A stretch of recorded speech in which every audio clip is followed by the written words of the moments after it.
आज के वीडियो के अंदर आप लोगों को बताया जाएगा कि किस प्रकार अशोक वाटिका के अंदर हनुमान और मेघनाद का युद्ध हुआ। तो दोस्तों इस वीडियो को पूरा जरूर देखें, साथ अगर चैनल पर नहीं हो तो सब्सक्राइब जरूर करें।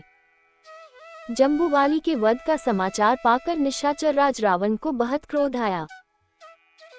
उसने 7 मंत्रिपुत्रों को और 5 बड़े बड़े नायकों को बुलाकर आज्ञा दी कि उस दुष्ट वानर को जीवित या मृत मेरे सम्मुख उपस्थित करो।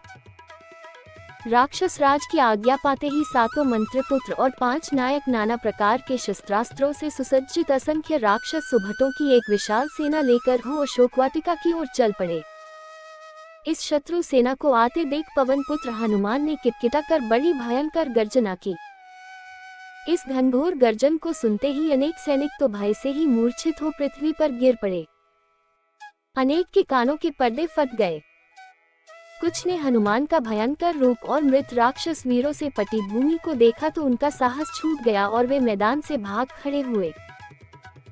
अपनी सेना को इस प्रकार पलायन करते देख मंत्रिपुत्रों ने हनुमान पर बाणों की बौछार आरंभ कर दी।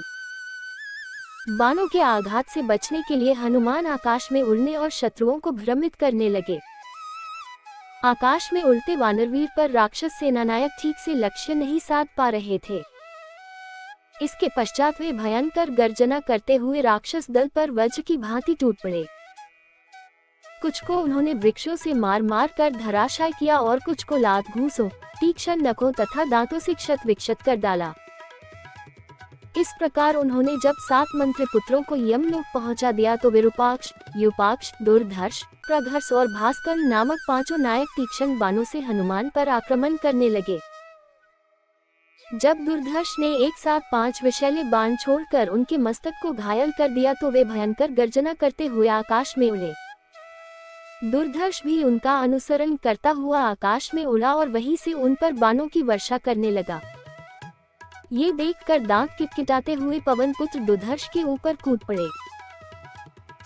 इस अप्रत्याशित आघात को न सह पाने के कारण वह तीव्र वेग से पृथ्वी पर गिरा, उसका सिर फट गया और वह मर गया।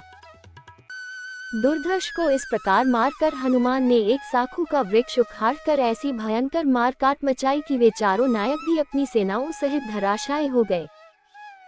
कुछ राक्षस अपने प्राण बचाकर बेतहाशा दौड़ते हुए रावण के दरबार में पहुंच गए और वहां जाकर उसे सब योद्धाओं के मारे जाने का समाचार दिया। जब रावण ने एक अकेले वानर के द्वारा इतने पराक्रमी नायकों तथा विशाल सेना के विनाश का समाचार सुना तो उसे बड़ा आश्चर्य और क्रोध हुआ। उसने अपने वीर पुत्र अक्षय कुमार को एक विशाल सेना के साथ अशोक वाटिका में भेजा। अक्षय कुमार ने हनुमान को दूर से देखते ही उन पर आक्रमण कर दिया।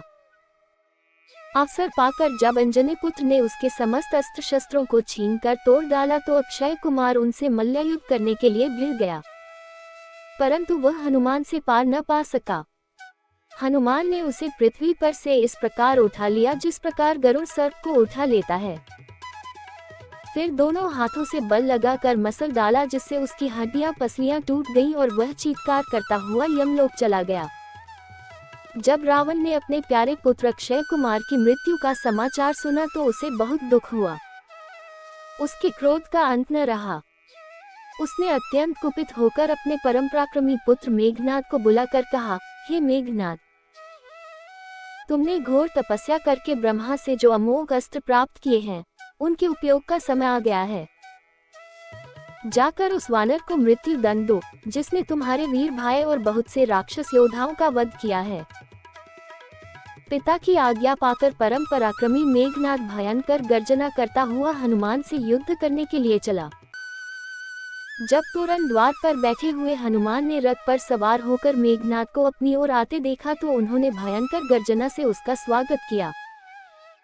इससे चिढ़कर मेघनाद ने स्वर्ण पंखयुक्त तथा वज्र के सदृश वेग वाले बाणों की उन पर वर्षा कर दी।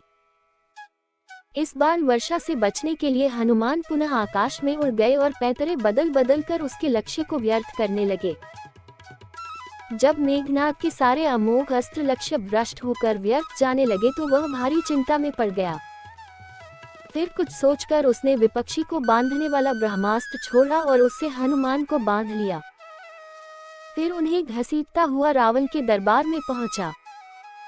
तो दोस्तों कैसा लगा आज आप लोगों को हमारा वीडियो, आशा करते हैं सभी को पसंद आया होगा। पसंद आया तो हमारे चैनल को सब्सक्राइब जरूर करें।